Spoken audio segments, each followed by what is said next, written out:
السلام علیکم ورحمۃ اللہ وبرکاتہ۔ معزز ناظرین کرام، آج کی ویڈیو رحمت خداوندی سے وابستہ رہنے کے بارے میں ہے کہ انسان کو پتہ ہی نہیں ہوتا کہ اللہ اس کی کس ادا کو پسند کرتا ہے۔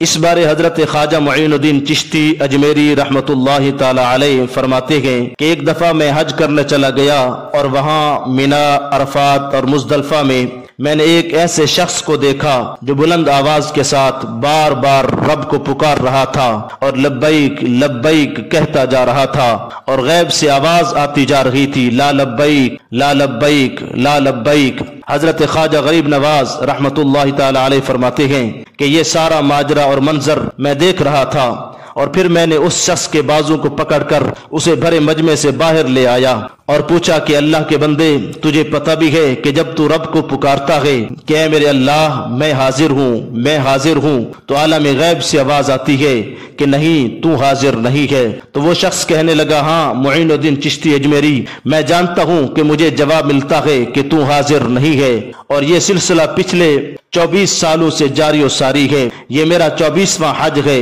وہ رب بڑا بے نیاز ہے۔ میں ہر سال یہی امید لے کر حج پر چلا آتا ہوں کہ شاید اس سال میرا حج مقبول ہو جائے گا، مگر ہر سال ناکام ہو کر لوٹ جاتا ہوں۔ خواجہ معین الدین چشتی فرماتے ہیں کہ میں نے اسے کہا کہ ہر بار ناکامی اور نامرادی کے باوجود تو پھر کیوں چلا آتا ہے؟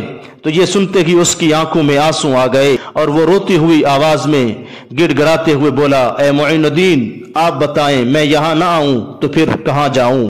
اللہ کے سوا میرا کون ہے جو میری باتیں سننے والا ہے؟ کون ہے میرے گناہوں کو معاف کرنے والا؟ کون ہے میری مدد کرنے والا؟ میں کس کے در پر جا کر گڑ گڑاؤں؟ کون ہے جو میری داد رسی کرے گا؟ کون ہے جو میرا خالی دامن بھرے گا؟ کون ہے جو مجھے بیماری سے شفا دے گا؟ کون ہے جو میرے گناہوں کی پردہ داری کرے گا؟ اے معین الدین چشتی اجمیری، مجھے بتائیں، اگر کوئی دوسرا رب ہے تو بتائیں، میں اس کے پاس چلا جاتا ہوں۔ مجھے بتائیں معین الدین، اس کے علاوہ اگر کوئی در ہے تو میں وہاں چلا جاؤں، روؤں اور گڑ گڑاؤں۔ سرکار معین الدین چشتی فرماتے ہیں، اس کی باتیں سن کر میری اپنی آنکھوں سے بھی آنسو جاری ہو گئے، جسم پر لرزہ طاری ہو گیا، اور میں نے اپنے لرزتے ہاتھ بارگاہ خداوندی میں دعا کے لیے اٹھائے اور کپ کپاتے ہونٹوں سے ابھی صرف اللہ کو پکارنا ہی شروع کیا تھا کہ غیب سے آواز آتی ہے، اے معین الدین، یہ ہمارا اور اس کا معاملہ ہے، آپ پیچھے ہٹ جائیں۔ آپ نہیں جانتے کہ مجھے اس طرح گڑ گڑا کر لبیک لبیک لبیک کہنا کتنا پسند ہے۔ اگر میں اس کے لبیک کے جواب میں آج ہی لبیک کہہ دوں اور اسے یہ یقین ہو جائے کہ اس کا حج قبول ہو گیا ہے، تو وہ آئندہ حج کرنے نہیں آئے گا، اور یہ سمجھتا ہے کہ اس کا حج قبول ہی نہیں ہو رہا، اس لیے یہ بار بار حج کے لیے آتا ہے اور مجھے اس مقام پر آ کے پکارتا ہے۔ اس کا پکارنا مجھے بہت پسند ہے۔ اے معین الدین، پچھلے 23 سالوں سے جتنے بھی لوگوں کے حج قبول ہوئے ہیں وہ سب اس کی لبیک لبیک لبیک کی بدولت ہی قبول ہوئے ہیں۔ یہ میرا بڑا ہی محبوب بندہ ہے۔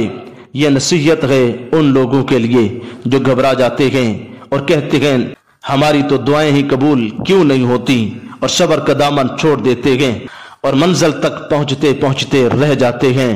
انہیں معلوم نہیں ہوتا کہ پتہ نہیں اللہ رب العزت کو تمہاری کون سی ادا پسند ہے۔ لہٰذا ہمیں چاہیے کہ ہم ہمیشہ رحمت خداوندی کے ساتھ وابستہ رہیں۔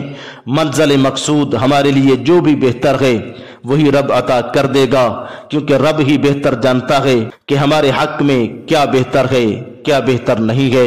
وما توفیقی الا باللہ۔